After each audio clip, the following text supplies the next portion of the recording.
इस मूवी की शुरुआत होती है और हम एक रेस्टोरेंट में काफी सारे मरे हुए लोगों को देख पाते हैं। यहाँ पर ऐसा आखिर क्या हुआ कि लोग कैसे मरे, इसी बात को जानने के लिए ये पूरी कहानी एक दिन पास्ट में चली गई। हम इस कहानी के मेन कैरेक्टर नसी को देख पाते हैं जो खेतों में अपना प्रेगनेंसी टेस्ट करती है तो उसे रिजल्ट पॉजिटिव मिला, जिसकी वजह से वह बहुत ही ज्यादा डर जाती है क्योंकि अभी उसकी शादी नहीं हुई थी और यह सब उसने प्लान भी नहीं किया हुआ था। इसी चीज को लेकर टेंशन के साथ नसी अपने डैड के रेस्टोरेंट में जाने लग गई जहाँ पर वह खुद एक मैनेजर के तौर पर काम कर रही है। रास्ते में जब उसकी गाड़ी का फ्यूल खत्म हुआ तो बाकी का रास्ता पैदल तय करने का फैसला करती है कि तभी उसी टाइम उसे साइकिलिंग करता हुआ बॉबी नाम का लड़का मिल जाता है जो उसी के रेस्टोरेंट का एक एम्प्लॉय था। ये लड़का नसी को लिफ्ट दिया और ये लोग होटल पहुंच जाते हैं। होटल पहुंचते ही नसी को उसके डैड बताने लग गए कि आज रात में इस होटल को तुम्हें ही संभालना होगा क्योंकि मुझे एक मीटिंग के लिए निकलना है। अपने डैड की बात को सुनकर नसी हाँ में सर हिलाया क्योंकि उसे लगता था कि वह यहाँ के सभी चीजों को बहुत आराम से हैंडल कर सकती थी। उसके डैड ने बताया कि मैंने तुम्हारी मदद के लिए जैक को यहाँ रोक लिया है, लेकिन इस बात को सुनकर नसी को गुस्सा आ गया। जैक उसकी आंखों में गड़ता था,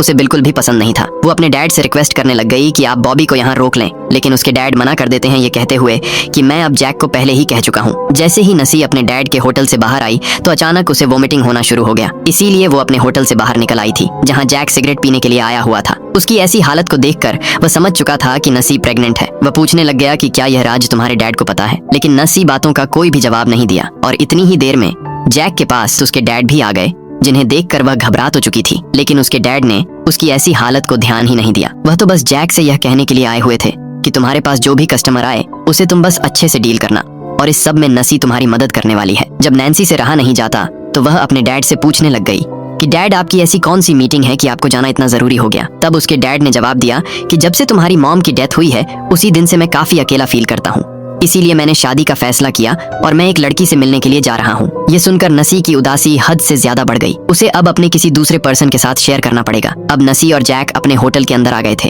अभी तक तो सब कुछ नॉर्मल हो चुका था, लेकिन तभी अचानक उनके होटल के बाहर जवान लड़कों का एक गैंग आ पड़ा। ये लड़के उनके होटल के बाहर बहुत ही ज्यादा अजीब तरीकों से बदतमीजी कर रहे थे। बाइक्स को रेस देते हुए काफी शोर मचाने लग गए थे और उन्होंने बाहर एक खरगोश को भी मारकर रखा हुआ था। ऐसे माहौल में उनके कस्टमर्स भाग सकते थे। इसी चीज को देखते हुए नैसी को गुस्सा आया और वह बाहर इन्हें यहाँ से भगाने के लिए आई। नैसी उन्हें धमकी देते हुए यहाँ से जाने को कहने लगी, लेकिन ये ढीठ लड़के उसकी बात कहाँ मानने वाले थे और उल्टा उसके पीछे उसी के होटल में आ जाते हैं और मास्क पहनकर उसे ऑर्डर लेने को कहते हैं। नसी को अब काफी गुस्सा आ चुका था। वो इनसे कहती है कि तुम यहाँ से जाते हो या मैं पुलिस को इस बारे में कॉल करके इन्फॉर्म कर दूं। वह लड़के जब अपने जगह से नहीं उठते तो नसी सच में पुलिस को कॉल करने का नाटक करने लग जाती है, जिसकी वजह से वह लड़के वहां से उठ जाते हैं और एक लड़का उसके पास आकर उसे यह कहकर जाता है कि अभी तो हम जा रहे हैं लेकिन वापस जरूर आएंगे। जिस तरह से इन लड़कों ने नसी की बेइज्जती की थी, सभी नसी पर हंस रहे थे और यह देखकर नसी को बहुत ही ज्यादा गुस्सा आ गया। उसने पूरे स्टाफ को बुलाया और सबको बताया कि मैं तुम्हारी मैनेजर हूँ और मेरी इज्जत करना तुम्हारा फर्ज है। वो बताती है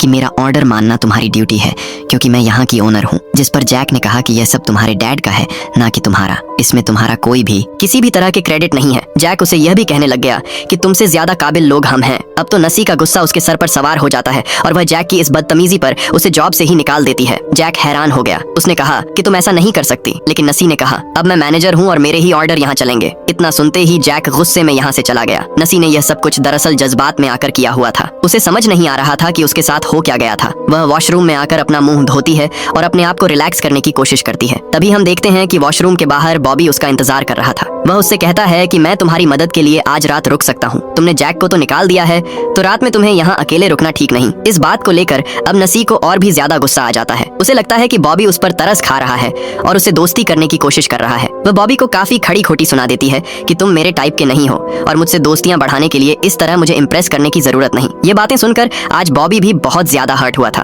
और वह यहीं पर नसी को छोड़कर चला जाता है। कुछ ही देर में पूरे स्टाफ की शिफ्ट भी खत्म हो गई और नसी इस जगह पर अकेली रह जाती है। उसे पूरी रात अकेले ही यहाँ रहना होगा। नसी पहले यहाँ की सफाई करती है और उसके बाद कस्टमर न आने पर अपने डैड से कॉल पर बात करने लग जाती है। कॉल पर उसने अपने डैड को बताया कि वह जैक को बाहर कर चुकी है। उसके डैड भी हैरान हो गए। तब नसी उनसे कहने लग गई कि वह मेरी बिल्कुल भी रिस्पेक्ट नहीं कर रहा था और उसने सबके सामने मेरी बेइज्जती की। आखिर मैं क्या करती। उसके डैड अब काफी परेशानी में आ चुके थे क्योंकि नसी पूरी रात अकेले रहने वाली थी। वह उसे पूरी रात अलर्ट रहने को कहते हैं और कोई भी प्रॉब्लम होने पर इन्हें कॉल करने को कहते हैं। नसी को तो किसी भी चीज का डर नहीं था। उसने म्यूजिक प्ले किया और एंजॉय करते हुए यहाँ पर दोबारा से काम करना शुरू कर दिया। लेकिन यह एंजॉयमेंट तब तक ही चलने वाला था जब तक उसने अपने होटल के बाहर उसी गैंग को नहीं देखा जो आज दोपहर में आया हुआ था। उन्हें देखते ही वह काफी गुस्से में आ गई और उसने स्पीकर में उनसे कहा कि तुम लोग यहाँ से चले जाओ, अगर नहीं गए तो मैं पुलिस को बुला लूंगी। ये कहते ही उसने नोटिस किया कि उसके होटल के सारे दरवाजे और विंडोज खुले पड़े थे। यहाँ पुलिस को आने में देर भी लग सकती थी और अगर यह लोग उसे नुकसान पहुंचाने लग गए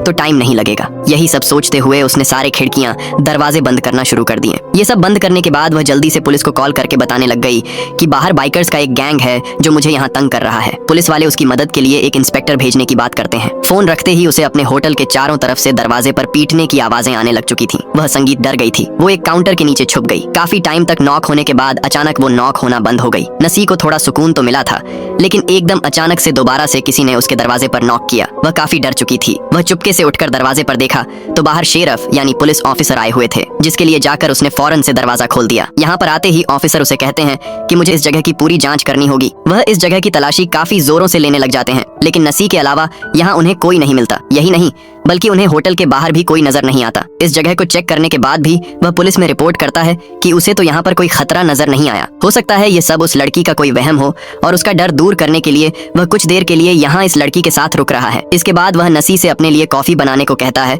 और वहीं बैठ गया। उनकी नजरें भी नसी को अनकंफर्टेबल किए जा रही थी। वह पुलिस ऑफिसर नसी के पास आकर उससे कहने लगा, चलो तुम मेरे साथ पुलिस स्टेशन चलो। उस ग्रुप के वारदात काफी ज्यादा बढ़ चुके हैं और तुम्हें मेरे साथ चलना चाहिए और पुलिस में कंप्लेंट करनी चाहिए। अभी वह उसे घसीटते हुए साथ में लेकर जा रहा था कि एकदम पीछे से उसी गैंग के लड़कों ने आकर शेरफ के ऊपर हमला कर दिया और कुछ ही देर में उसे जान से मार भी दिया। नसी अब तो यह देखकर बुरी तरह से घबरा गई। अपनी जान बचाने के लिए वह गैराज में जाकर छुप गई थी। वह अब बहुत ही ज्यादा डर चुकी थी। उसे कुछ भी समझ में नहीं आ रहा था कि वह किसी को मदद के लिए बुलाए तो बुलाए कैसे। लेकिन तभी उसकी किस्मत जाग जाती है कि बॉबी यहाँ आ रहा था। उसे देखकर नसी को काफी हौसला मिला और जल्दी से बॉबी को खामोश करवाते हुए होटल के अंदर लेकर आ जाती है। और यहाँ हम देखते हैं कि वह ग्रुप के लड़के भी अब इस होटल के अंदर आ चुके थे। यहाँ पर नसी ने अपने दोस्त को मैसेज कर दिया था कि वह उसकी मदद के लिए किसी को बुला ले या वह खुद यहाँ पर जल्दी से आ जाए, इससे पहले कि यह दोनों कुछ और कर पाते। वह गैंग इन दोनों को आकर पकड़ लेता है और उन्हें अपने कब्जे में ले लेता है। नसी के सामने अपनी गाड़ी की चाबी भी थी, लेकिन हाथ बंधे होने की वजह से वह उठा नहीं सकती थी। अब एक आदमी नसी के मुंह और हाथों पर टेप लगाकर उसे एक कमरे में बंद कर देता है, जहां नसी अपने हाथों को छुड़वाने में कामयाब हो जाती है। वह बहुत ज्यादा डरी हुई थी। उस आदमी से अपनी जान बचाने के लिए वह अपने पास मौजूद एक नाइफ उठाकर जोर से उसके अंदर स्टेप कर देती है, जिससे वह लड़का वहीं पर अपना दम तोड़ देता है। और नसी जब उसका मास्क हटाकर देखती है तो यह देखकर दंग रह गई कि यह कोई और नहीं बल्कि उसी के होटल का अपना एम्प्लॉय पीटी था।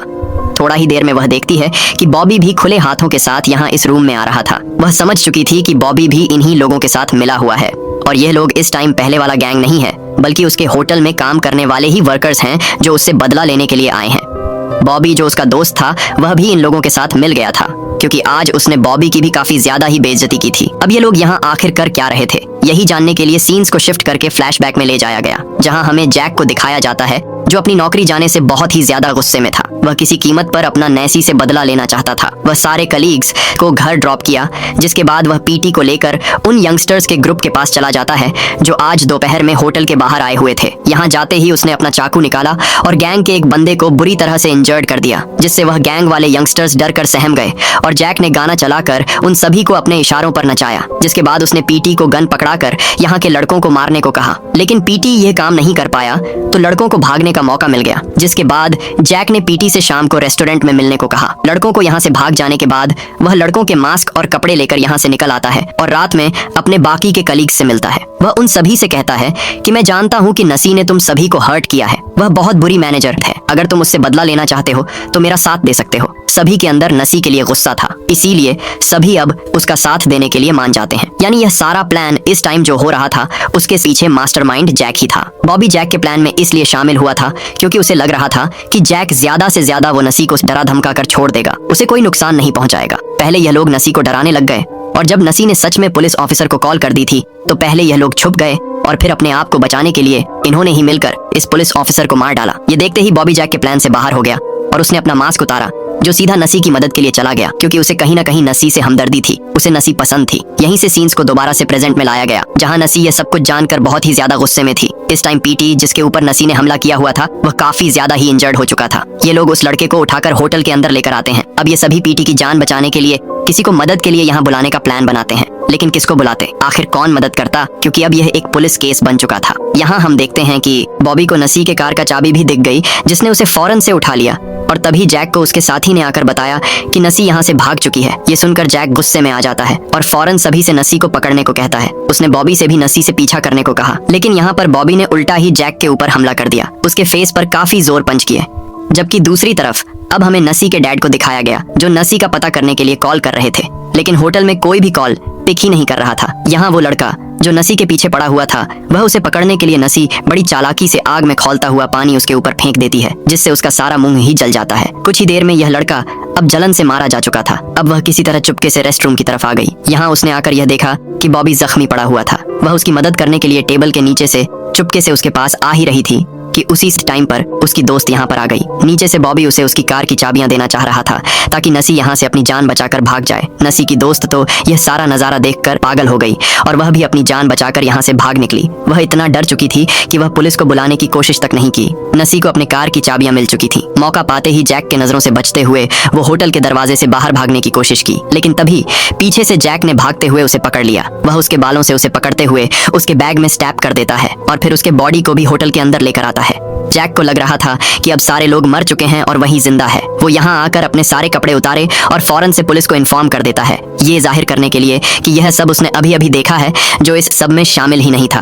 उसने सोचा था कि ऐसा करके वह शहर छोड़कर चला जाएगा, एक नई जिंदगी फिर से शुरू कर देगा, लेकिन कहानी में ऐसी ट्विस्ट आएगी उसे खुद भी नहीं पता था। दरअसल नसी अभी जिंदा थी।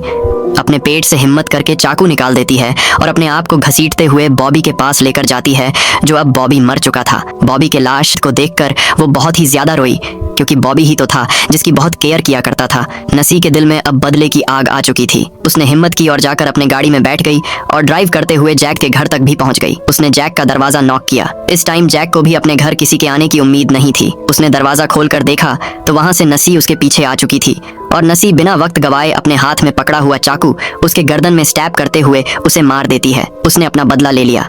उसके शरीर में अब हिम्मत काफी कम रह गई थी क्योंकि ब्लीडिंग बहुत ही ज्यादा हो रहा था। वह अपने आप को घसीटते हुए कुछ दूर तो गई, लेकिन वहीं पर बेचारी गिर गई। इस टाइम पर उसे अपनी मॉम याद आ रही थी। अचानक उसके करीब एक कार रुकती है जिसमें से उसके डैड उसके पास आते हैं क्योंकि उन्होंने करीब ही नसी की कार को देख ली थी, इसीलिए वह यहाँ आए थे। अपनी बेटी की हालत को देखकर काफी परेशान हो गए और कहने लगे, हिम्मत रखो, मैं तुम्हें डॉक्टर के पास लेकर जाऊंगा, तुम्हें कुछ नहीं होगा। लेकिन नसी यहाँ उन्हें रिलैक्स करती है और उन्हें सच्चाई बताती है कि मैं प्रेग्नेंट हूँ और बस यही बताते हुए ये कहानी यहीं पर खत्म हो जाती है।